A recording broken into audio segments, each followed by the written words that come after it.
Здравейте! Поздравявам ви за решението да изучавате български език.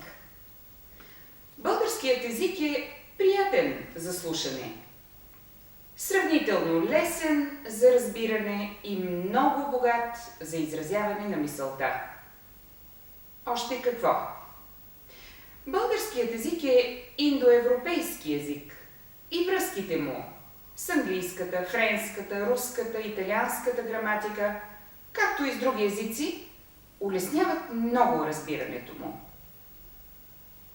9 милиона. 9 милиона какво?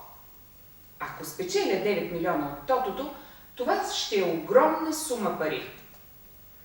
Но когато 9 милиона са хората, които говорят един език, както е българския, това никак не е много. Затова българският език е в категорията на така наречените редки или малки езици. Благодарение на вашето усилие, броят на хората, които говорят този прекрасен език, ще се увеличи. Готови ли сте да започваме? Добре. Аз съм Ирина. Заедно с моята приятелка Лили ще ви преведем с голямо удоволствие през всички трудни и лесни пътища на нашия език. Намираме се в едно много красиво и приятно място за учене, по-точно за развиване на духа и тялото. Национална спортна академия в София. Можете да повтаряте глаголи и прилагателни, докато тичате по стадиона, вдигате тежести или играете тенис. Българският език си служи с една легендарна азбука – кирилицата.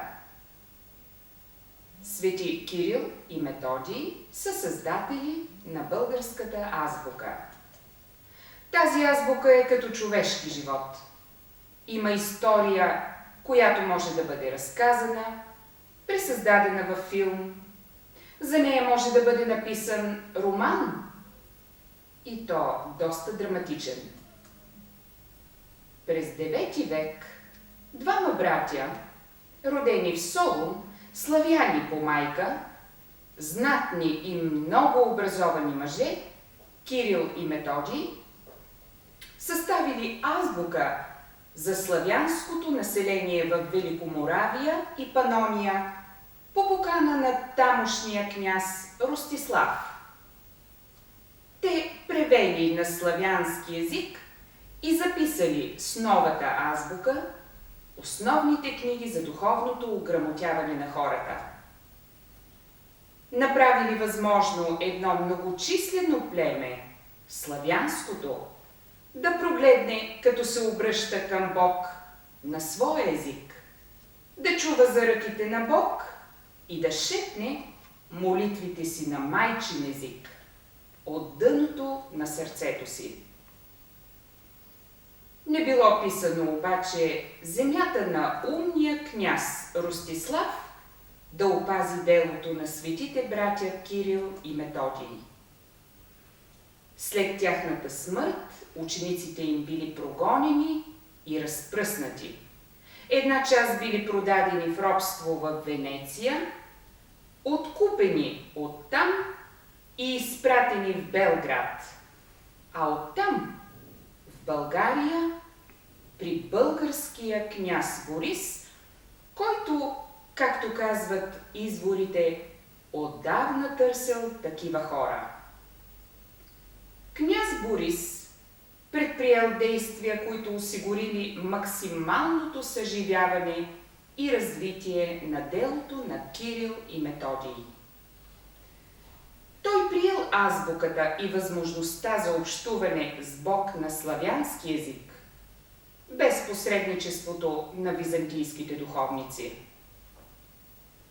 Новата азбука била като дар от Бога, като залог за живот и стабилност на българския народ, като основополагащ камък в градежа на една нова и силна държава. Княз Борис наредил да бъде осигурено всичко необходимо на мъжете, които донесли светлина и надежда на народа му. Те създали центрове на писменост в цялата държава, като основните били в столицата Плиска и в Охрид. В Охрид била създадена голяма книжовна школа, подкрепена от многочисленото присъствие на славяни по тези места. Десетки книги били преведени на български или създадени специално на български език.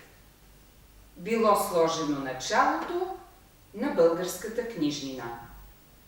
Благодарение на тях български език от непознат и изолиран поток на словото се превърнал в блестяща, силна и пълноводна река. Учениците на Кирил и Методий под закрилата на княз Борис изтъкали едно огромно платно, на което народа да пише историята си и да разказва мечтите си на своя език. Славните мъже не забравили основната цел на делото си – духовното образование да стане достъпно за всеки човек от славянския род, без значение дали е от богат дом или от бедна хижа. Ето защо, наред с книжовната дейност, те променили значително и опростили знаците на азбуката, създадена от Кирил и Методий. Направили я наистина лесна за писане и четене. Колко лесна! Дори за чужденец, решил да изучава български език. Да, всеки, който желае, може наистина бързо да се научи да чете и пише на български език. В Европейския съюз официално са признати 3 азбуки – латиница, гръцката азбука и кирилицата, т.е. азбуката на приетата през 2007 година България като страна на Съюза. А братята Кирил и Методий са обявени за светци, покровители на Европа. Това е накратко историята на едно живо слово. Азбука, наречена от братята Кирил и Методий глаголица, т.е. знаци, които говорят. А днес, за тяхна прослава, ние я наричаме кирилица.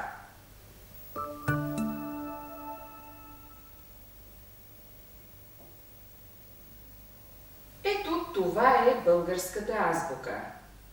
Това са буквите, които ще видите в книгите. А това е ръкописния шрифт. Нали знаете? Поздрави от България. Аз съм студент в Национална спортна академия.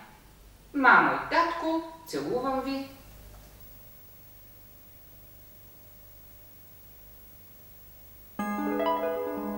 Сега ще прочета азбуката, а после ще я кажем заедно. А, Б, В, Г, Д, Е, Ж, З, И кратко, К, Л, М, Н, О, П, Р, С, Т, У, Ф, Х, Ц, Ч, Ш, Щ, Р голям, Р малък, Ю, Я.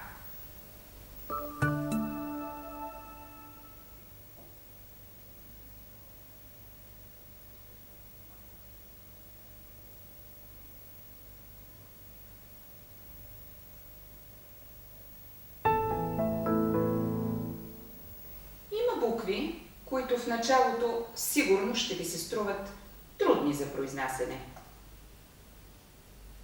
Ж, З, Ц, Ч, Ш, Щ,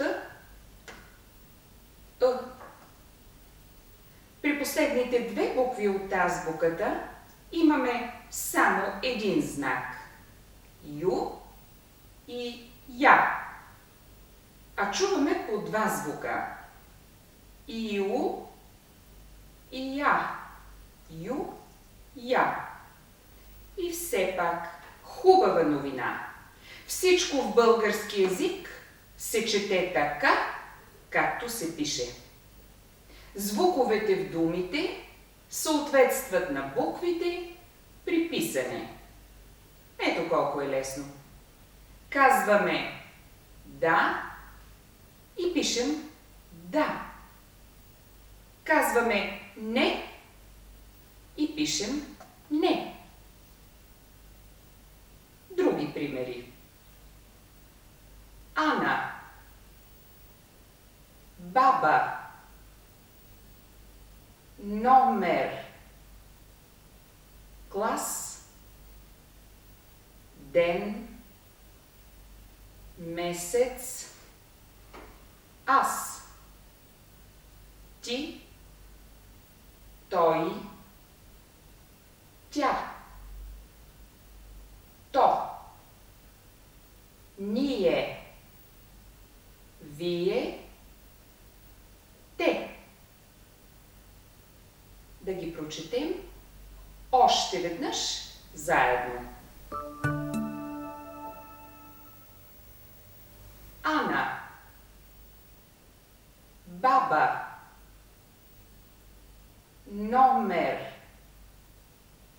клас, ден, месец, аз, ти, той, тя, то, ние, вие, те. Да видим отново онези трудни букви. Ж, живот, З, зима, Ц, цвете, Ч, човек, Ш, шал, Щ, щастие, Ъ, България. Да ги прочетем отново заедно. Живот, зима, цвете, човек, шал, щастие, България.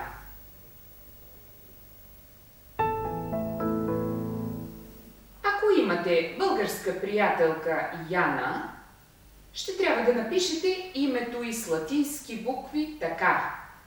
Яна. На български обаче буквите са само 3, а не 4. Яна. Ако нейната сестра се казва Юлияна, вероятно ще напишете на майка си. Запознах се с Юлияна. На български името започва с Ю. Юлияна. И сега да прочетем заедно. Да. Не. Аз. Ти. Той. Тя. То. Ние. Вие. Те. студент, учебник, пътувам, книга, живот, зима, цвете, човек,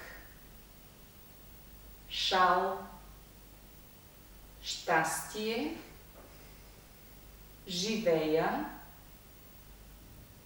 България, лято, юни, юли, галёвен, край. За сега толкова. До скоро!